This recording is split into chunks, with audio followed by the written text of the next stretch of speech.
Welcome to the Real People, Real Business Show. My name is Stephanie Hayes, and I'm a business strategist and coach who loves to speak with like-minded entrepreneurs to share their real stories and the gritty details of building their businesses. On this show, you won't hear about glamorized entrepreneurship journeys that you see online. You won't be told how to make six figures in 6 weeks. Instead, you can expect to hear real, vulnerable, and inspiring stories you can relate to that have helped create the foundation for each of our guests' businesses. Goodbye, boss babes. Hello, real life entrepreneurs. Today, I'm so excited to welcome Michelle Stevens. Michelle is a body compassion and movement mentor who supports women in ditching the diet and fitness culture so they can upgrade to movement as self-care. Welcome to the show, Michelle, and thanks so much for taking the time to share your story today. Hello, hello. It's good to be here. Yes, I'm so excited to talk to you because I'm very curious, and I think a lot of people will be very curious around this direction that you have chosen in your business. And I know that you have a really great story. So why don't we just jump right in? How did you get to where you are now? In terms of the business journey, I've actually been in the online business world for over 10 years. But a lot of that has been finding myself, finding my brand. What is it that I want to speak about? What really is the foundation of things? Because I could have moved forward with relying on my exercise science background. I have a bachelor's and master's in exercise science, and I could have just done a typical fitness business.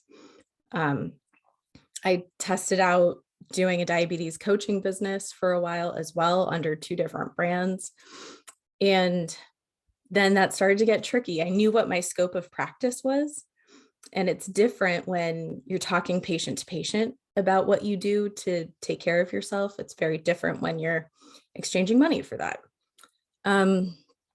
And from those 2 brands, that led to I'm Owning It All, which was really what I was doing at that time, was figuring out, okay, like owning my wild side, essentially. And then that led to My Body, My Queen. And this brand has, anytime somebody's like, well, you could change the name of it. And there's just a very strong no in me. And it's just saying, no, this is the one. Like, do not run from me.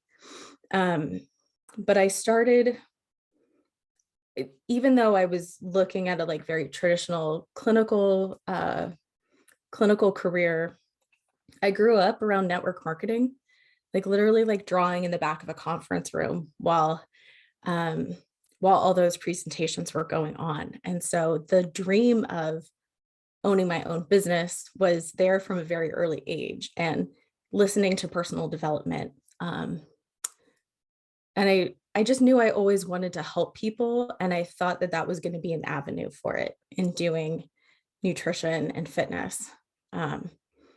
But in 2014, I actually had a near-death experience because I was trying to follow fitness as usual and doing a detox diet.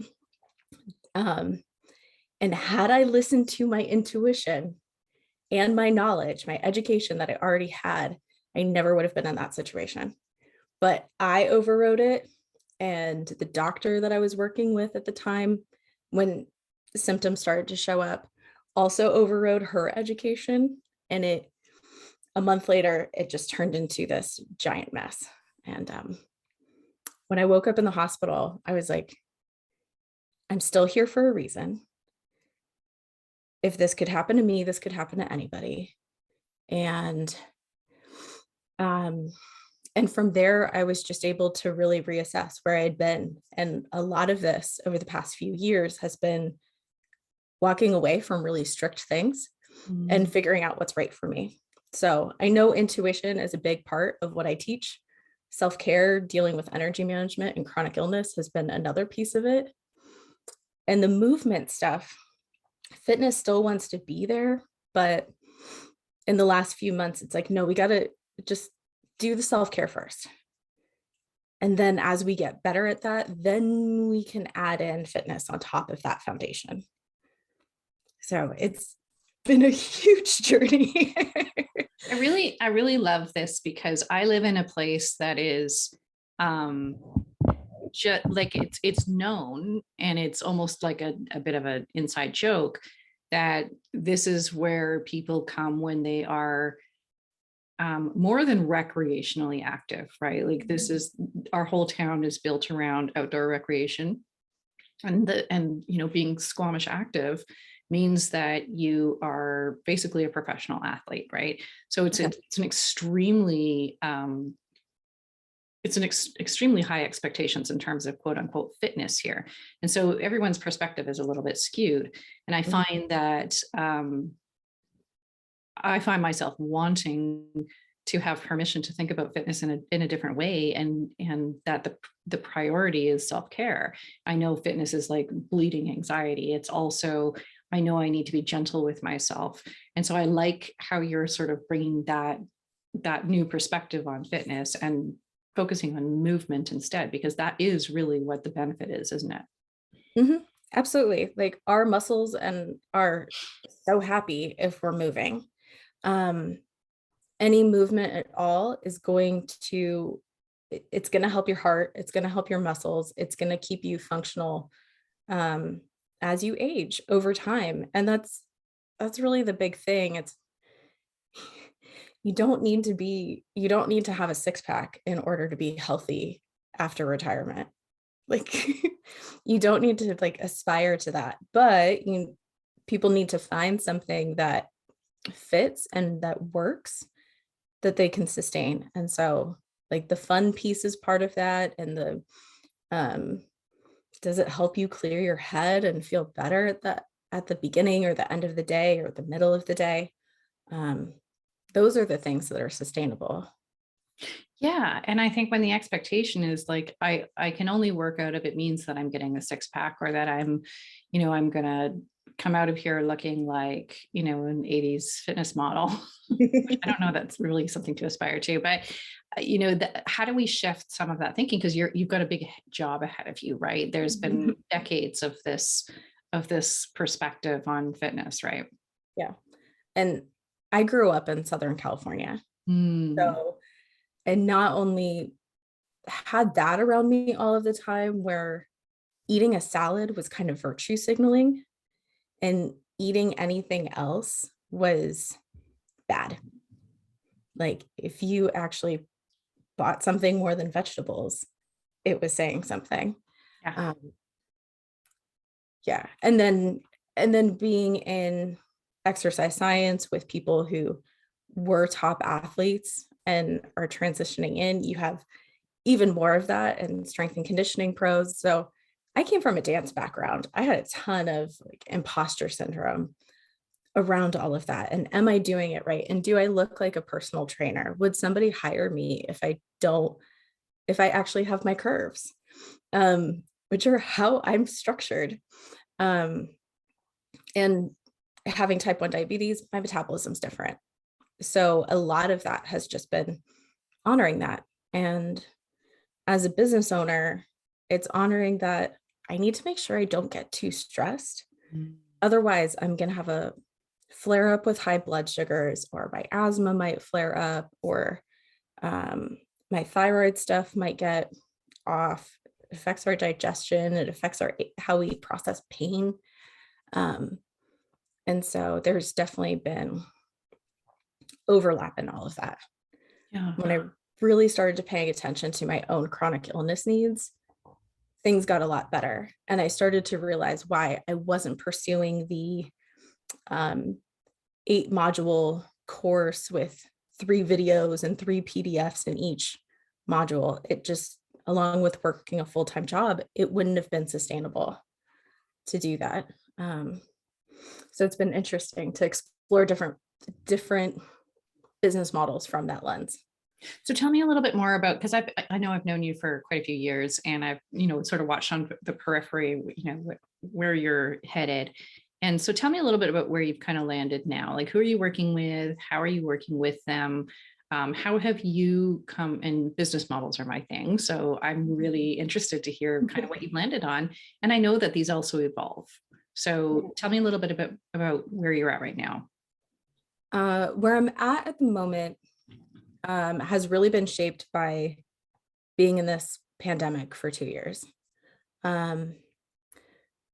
Because I could work from home in my full-time job, and I could actually be involved in the online communities I was part of. I could show up for Zoom calls and not just watch the replay, and I could interact with people in real time. So when they were saying things like, I'm so burned out right now, we could talk about that. And they're like, but I got to push through this launch. And I'm like, but what if you didn't?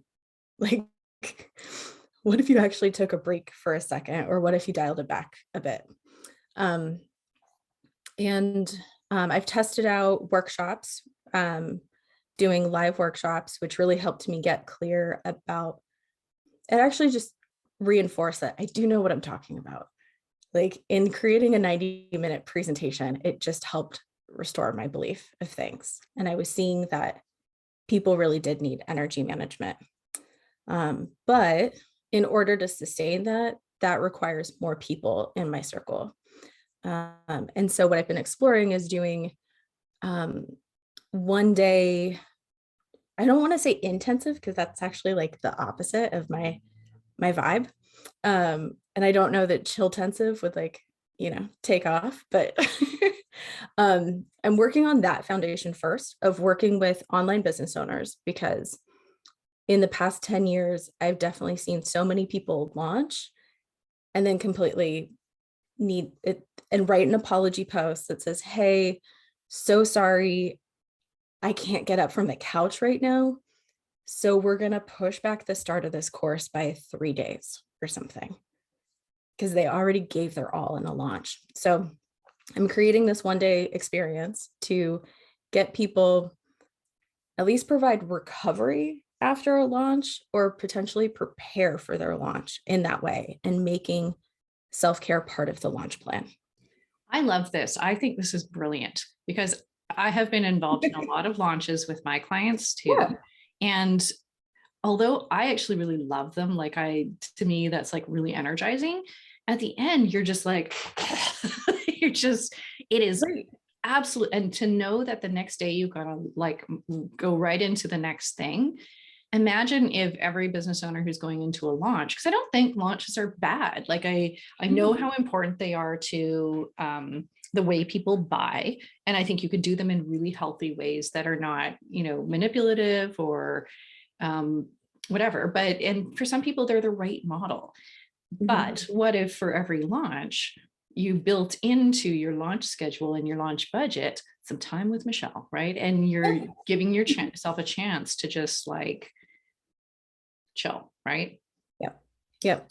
It wasn't until I went through truly launching myself and doing that live workshop model that I was like, oh, this really is part of the deal. Like no matter how much I scaled back or did the self-care, there's an adrenaline dump that happens afterwards, and our body responds in any number of ways. So do we necessarily need to deliver the day after cart closes? Not really. I've only seen like 1 or 2 people create a break from themselves in between that. No, we start a week from now. Yeah, that's perfectly fine. And like the momentum has to be around the launch. And then when people have decided and they've committed, there's no reason that we have to like, okay, tomorrow we're starting. Mm-hmm. A week out is fine, or just giving yourself some chance. So tell me a little bit about what you do inside your one-day intensives, because I know I saw you present at Jordan's event as well. Mm-hmm. And so this is a model that you've been adopting. So tell me what happens when I work with you inside of an intensive. Yeah. So it's still a work in progress, to be completely honest. With my specialty, if you will, with chronic illness, I'm obviously going to ask about that. What do people know as their reaction to stress and their flare-ups? And what's their energy management like right now? Are they already, got to kind of know what that baseline is? Are they already kind of burnt out and they need to do this launch to stay on schedule or what have you? And what's their fitness and nutrition like looking like at the moment? Because I'm not, even though I'm a personal trainer, I'm not here to start somebody on a brand new fitness thing, but they haven't been doing anything. Hey, let's like sprinkle in some walks throughout the day. Doesn't need to be 45 minutes, can be 15 minutes at a time, and slowly ramping things up. What I like to see, and this is a framework that I'm playing with right now, is does their self-care have energy management? Do they know how to say, I have a high, medium, or a low energy day? Not overdo it on the low energy days, and know how to taper back on, or not overdo it on the high energy days. And can they taper back on the low? And just even that will change a lot of things. And then if that's all we're working on, that's all we're working on. But if the person's really at a place where things are stable, they're able to maintain their health well, then we can talk about movement, nourishment, whether that's food or soul. And then pleasure, are they getting pleasure? Are they getting play? Are they getting rest?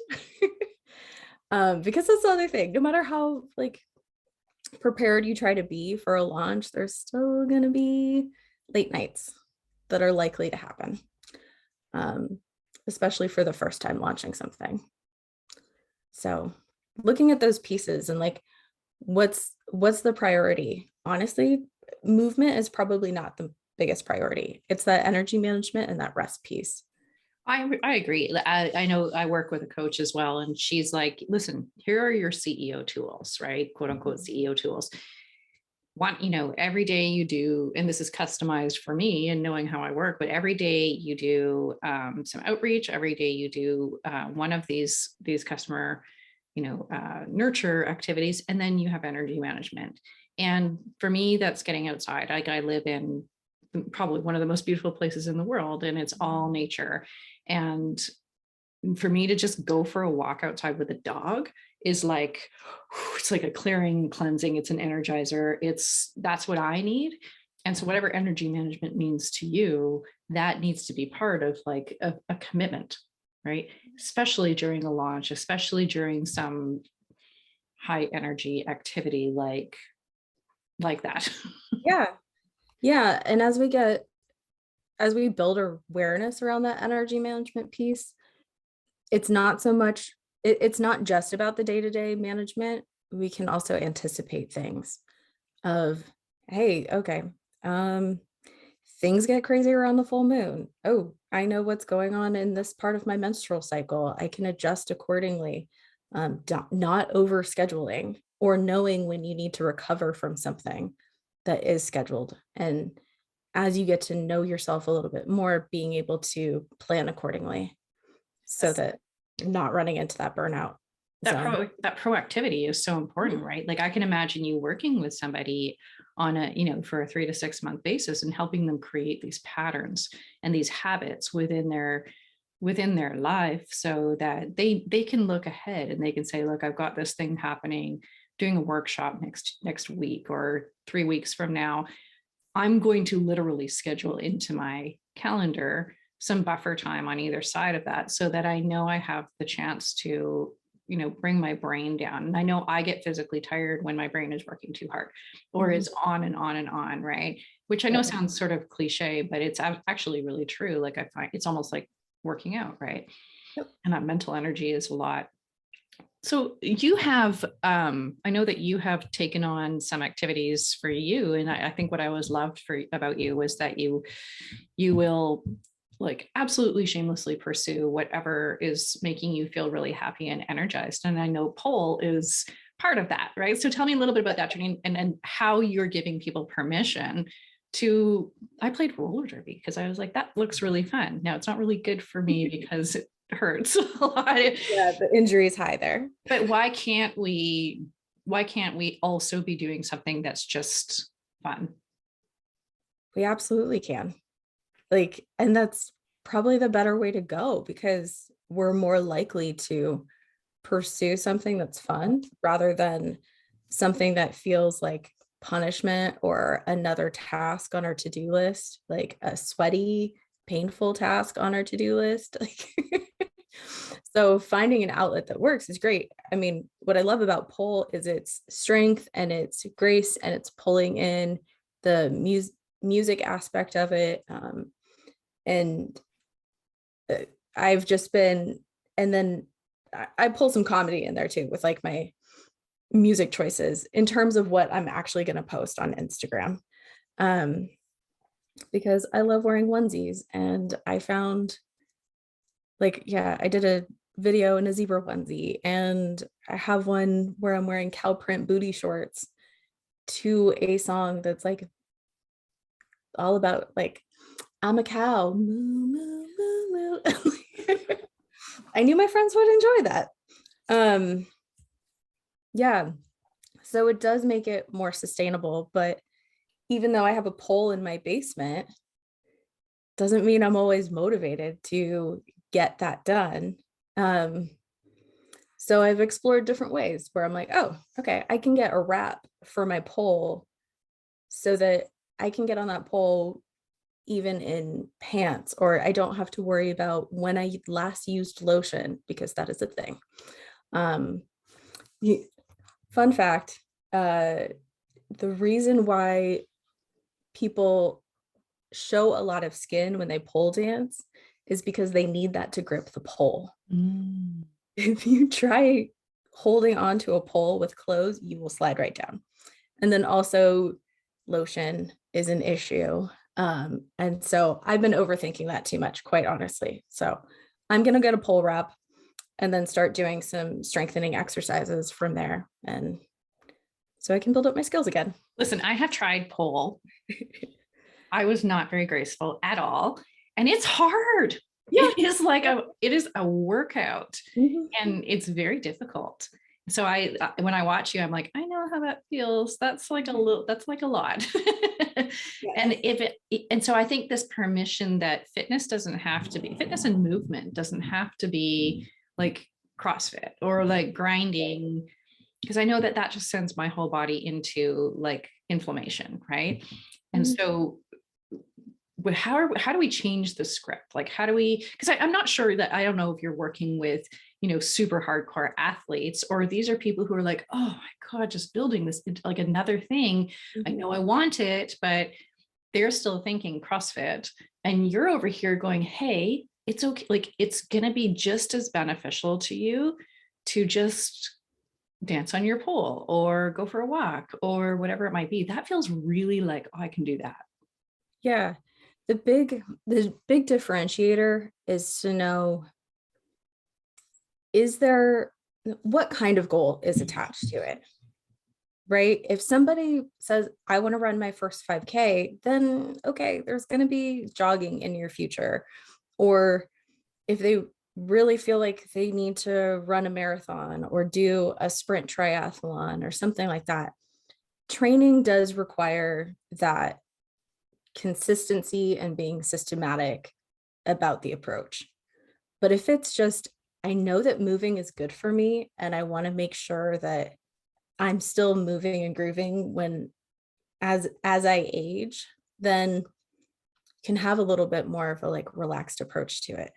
Because honestly, our bodies do need it. The whole thing of if you don't use it, you lose it is scientifically true in fitness. As we get older, it actually takes more work to maintain the same amount of muscle. Most people don't know that. So if we don't get into some kind of relationship, and the heart is a muscle, with cardio or building up our strength, um, then aging becomes more difficult. I feel that a lot as I'm getting very close to 50. It's like, it's wearing down. It's your body changes a lot in your 40s. Mm-hmm. And it's really hard to accept. And what used to be really easy to do, you just kind of give up now, right? Yeah. And are you working with any people kind of in that age category that are just like, whoa, this whole decade is starting to like, it's a whole readjustment, right? My body's a very different thing now. Yeah. It's been slowly calling my name, just little whispers, Yeah. because I do love, um, back in high school, thought I was going to be an endocrinologist. Hormones are fascinating to me. So I do look at how do things change with menstrual hormones. And then obviously there's a big shift in perimenopause and then menopause itself. And that muscle building piece is an important part of it with the metabolism. So yeah, it's not something that I'm claiming just yet, but I've always worked with, I've always attracted lots of age groups, essentially. Yeah. So, and I'm more on that like general population side, and I have a special health concern side. Yeah. So do you specialize, or are you working with a lot of people who have diabetes? I'm starting a couple years ago when I went on Twitter, the type 1 diabetics that I was finding were very academic and completely on top of all the research. And I was like, I don't think I'm diabetic enough for this to keep up with these people. I'm like, okay. And then now the people that I'm finding on diabetic Twitter, if you will, the diabetic online community,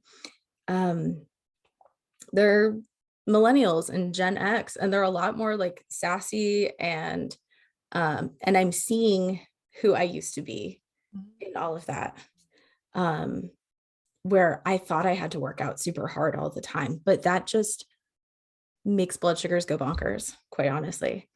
So there's something that's there, even if I just create like a pay what you can kind of workshop of, hey, this is what you need to know about exercise and type 1 diabetes, which is the population that requires insulin no matter what.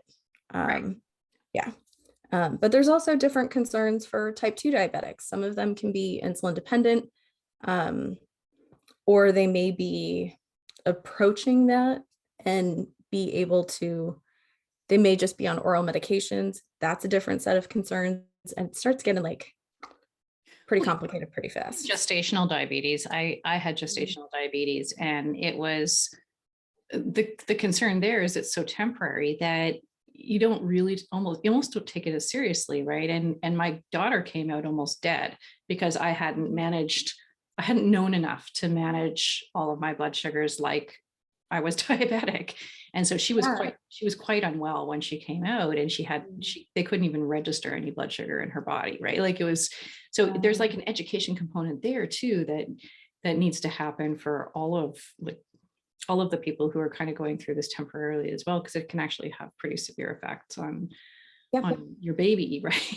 Right, absolutely. I mean, our blood sugar is the source of giving fuel to our cells. Yeah. For everything. And gestational diabetes is so fascinating because it doesn't really get, I think the oral glucose tolerance test doesn't even happen until the 3rd trimester. And so you just have a few short months of this to suddenly go through this boot camp of nutrition classes to figure out what it is you're supposed to do. So it is a huge ask. Absolutely. And honestly, they didn't, like, nobody really took it that seriously. They're like, yeah, you've got gestational diabetes, so just, watch your blood sugar, do some exercise. I'm like, okay. Yeah. And then my baby's almost dead. So not so great. No, not so great. No, wasn't super fun, but she's good now. She's 14 and good. Very alive. Yes. Right. So let's talk business again. Okay. So you are currently serving, these online entrepreneurs, and you are working with them in intensives, and you also have a full-time job. And so you're kind of balancing these two. What's the sort of the future vision? We're still, I'll be honest, having type 1 diabetes, it's hard to visualize not having the security of a full-time job, security in quotes, of a full-time job with insurance that's paid for. My insurance right now with my full-time job is good, not great. So, I mean, I got to look at those beliefs anyways. And I've always seen, I'm like, well, if my business gets to a certain point, I could do cardiac rehab, which is less of the thought worker kind of stuff and more of actually guiding people through exercise day in, day out, bringing them back up to a functional spot. But it's only right now that it really feels like, oh, this could be a reality without me burning myself out and all of that. So I'm going to see where the next year takes me and Yeah. see what happens from there. Yeah. I mean, it strikes me that there's you're in a really good position right now to capture a very specific audience, especially those who are starting to dip their toes into entrepreneurship, right? To me, I don't really think we have online entrepreneurs anymore. Like, I think business is just business, and the online piece is just a necessary component. Like, I have a really hard time distinguishing between the two unless there's, really a bricks and mortar side of the business. So I think like the exponential growth in entrepreneurship over the last 5 years even has you in a pretty good place, because I think this whole industry is starting to wake up and be like, hey, there's life outside of these things, are not separate. We need our businesses to match our lives, and we need to consider a lot more than just tactics. And we, what does our energy look like? And I know that people who don't have their energy sorted have a really hard time being successful in their businesses, because it's just like not there, right? And energy comes from a lot of different places. So I think you're really well positioned. And I think it'd be interesting to see how you evolve in terms of how you can deliver your offers in ways that still allow you to maintain that kind of full-time job until such time as you don't have to. Yeah. I mean, well over 10 years ago, I was like, I want to be paid to work out. Was my thing. And so that's another thought that I come back to. It's like, and that would be the piece of it, is like, if I'm not having my full-time job, I may actually have more space to personal train over Zoom and creating very structured programming for people and walk them through that. But I have to keep like monitoring myself and being like, do I have bandwidth for that right now? Not so much. Yeah. And that's a tricky position, right? That's always the holy grail, is like, how do I manage both of these things to a point where I can grow, without ruining both, and to the point where I can like exit, right? Yeah. And the pandemic's put us in a very interesting position where so many people are going through the same journey around health at the same time, where I've been talking about self-care for years and years. And now people are catching on to it, and they're like, oh, burnout. They're ready to hear it. Yeah, they're ready to hear it. I think they're also ready to redefine it, right? Because when we hear self-care, we're like, oh, bubble baths and wine. I don't know. I'm not a bath taker. I don't want a bath, but self-care can be really different for a lot of different people. And like all the way from budgeting, from good financial management is self-care. Yep, and that's been part of my journey too. Yeah, cleaning, like organizing, all of that stuff can be self-care, even though it feels like work. It puts you in such a different headspace. Right, exactly. And that is the key, is like, what's your headspace afterwards? Like, does it refresh you? Are you able to breathe a little bit easier? Yeah. And I think the trick there is, how do we teach people that to make it a part of like a business requirement, right? So, as much as we want a marketing strategy, and we need to make sure we have, systems in place and that sort of thing. Also, how are you managing your energy? Which is a fundamental part of your business model, right? Right. And that's how I've looked at it. It's like, people have marketing coaches, they have social media coaches, they have somebody who specializes in email marketing, they have somebody who's helping them design their actual course and all of that. And I'm like, where's the health piece? Oh, I love that for you. I love that. Yeah, that sounds great. And how are you finding clients right now? So in the past year, I've done, actually no, 2 years in a row, I was part of a bundle, and that was really helpful for growing my list. And I've gotten to know some of my subscribers out of that. But what I've realized is the people who end up working with me are people that I've already had conversations with, that already know me, that already know what I'm about. So right now I'm going to be, my project for the summer is shifting to more of like an affiliate referral model, and pursuing that. want to do bundles, I want to do summits, but I know that I've created such a community around me that it's really just having conversations with people, Yes. being like, hey, what are you up to? Yeah. I mean, talk about self-care.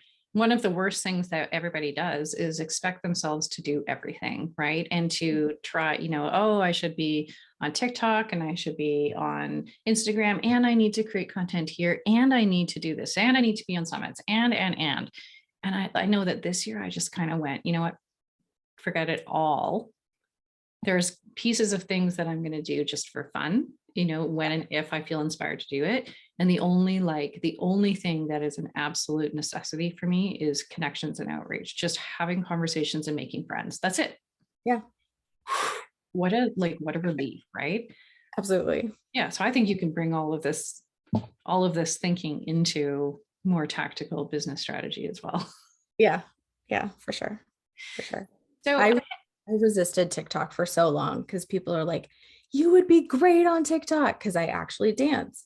But I just resisted adding another platform for forever. And I did finally break down like last week and me too. give it a try. I was like, okay, let's give it a try.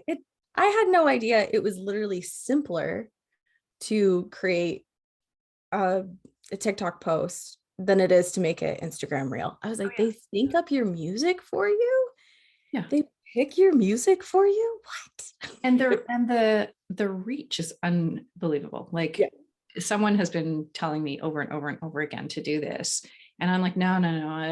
That's not my kind of content. Like I'm a little bit more like my brand is a little bit more sophisticated and a little bit more. And so I'm not going to be dancing and doing the pointing and stuff like that.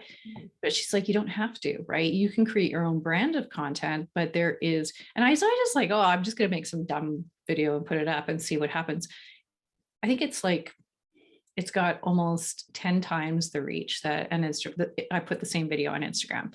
So it's like, oh, okay. And I feel like it's sort of Wild West and it's like ready to be redefined. Mm-hmm. Yeah.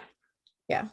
And then so here we are on TikTok. My kids are like, oh God, don't. I'm like, I'm going to tag you in all my posts. They're like, do not. So I have a question for you that I ask most people on the show, and I'm super curious to hear your response. We're all about real stories. We're all about, what's actually happening out there in the business world. So what is the difference between what we hear out in the business world, in the online business world, and what's actually real in business? So I did my homework and listened to a couple podcasts. So I was prepared for this question. I thought it out. And it's that most marketing and promotion is way more long-term than anybody actually talks about. Yes. It's more on the nurture long-term spectrum than it is okay, I'm going to do a promotion and everybody's going to buy. Yeah. I mean, yes, there's like conversion rates and all of that, but the likelihood is that people are probably going to see a couple of your launches. And then totally. I have had people on my list for 4 years before they ever bought anything from me. And I don't sell low ticket anything. Like that's just not me and that's not my brand. But they will take that long. But what people, I think, forget is that marketing is not about the content. It's about consistently being at the front of the mind for all of the people who are out there and who are watching you. So they're constantly reminded, right? They're constantly reminded that you exist. They're constantly reminded that you do this thing. And at some point in time, it's just going to click with them. But it's absolutely long-term. And when people get so downtrodden about not seeing immediate results to their efforts, I just had this conversation with a client the other day. Like, this is a long game. So even though you've realized the shift you need to make and you did it, it has to percolate, right? Like it has to take time before you train your audience to behave differently. Yep, absolutely. I love that. Awesome. Okay, so what's next for you? I'm doing a lot behind the scenes this summer. But I'm reminding myself, I'm like, okay, get your priority list straight. Don't hide behind that task list. but it's going to be a lot more conversations about things. It's going to be officially launching this 1-day VIP experience, and also editing the workshops that I've already done so that they're in bite-sized pieces. So they're in, so they use Hello Audio, and people have a podcast version of it. And some of that is just going back into, okay, what are my golden nuggets out of that? And then creating my content out of that, of like what already exists. So yeah, there's potentially 1 or 2 new opt-ins that are coming by the end of the summer. One might be specifically about adrenals, because our adrenaline just is a big piece of that launch strategy. And then the other is part of my philosophy of embracing the curvy, which is that in a like feminine kind of energy, things are changing all the time. Life always happens, and life happened for me in a big way recently. And I had to just step back and not post on social for almost 2 months and all of that.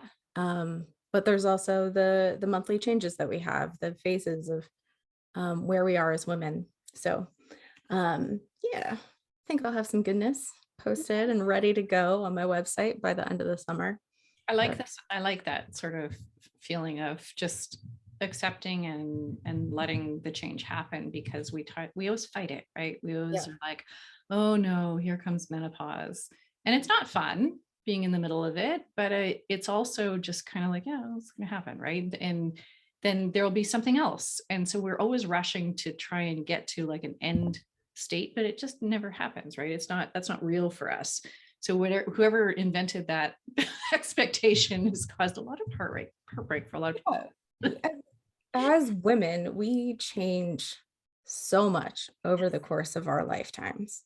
We show up differently every single, like week to week, very, very different. Yeah, I mean, the good thing is that when you get to menopause, you don't have the hormone fluctuations anymore. Things are a lot more chill. I know, I can't wait. I'm like right in the thick of it right now. And I'll tell you, I am like fine with that. We'll get there. Okay, we're coming up on time, but I wanted to just ask you, can you tell all of our listeners how they can find you? Yeah, you can find me on mybodymyqueen.com. And then Instagram's been my primary playground. So at mybodymyqueen. And what's the best way for them to get started with all of the work that you do? Send me a DM. Yeah. Yeah. Okay. That sounds great. Yeah. Okay. And so we'll put all your links up there in the show notes so you can find Michelle. And I just want to thank you so much for taking the time to chat today. I think this is actually really, really important for a lot of the people who I know listen to this show, who are in my audience. And I really would encourage you to, if you're listening to the show, get in touch with Michelle, go check out some of her content. This is a really important thing for all of us to be aware of and to try and manage inside of our businesses so we can continue to be successful and feed our businesses. And that's a wrap. So I'm so happy to have the opportunity to chat with Michelle today, to hear more about her business, how it came to be, her experiences along the way, and what the future holds for her business. And thank you for tuning into this episode of the Real People, Real Business Show, where we get the real entrepreneurial stories and journeys that you can relate to. The show notes, resources, and special offers from this episode are available on the website and on all of my social media platforms. If you've enjoyed today's content, I would love for you to give us a review on whatever platform you're on to help us share these genuine stories with an even bigger audience. Until next time, keep building, keep dreaming, and keep being real.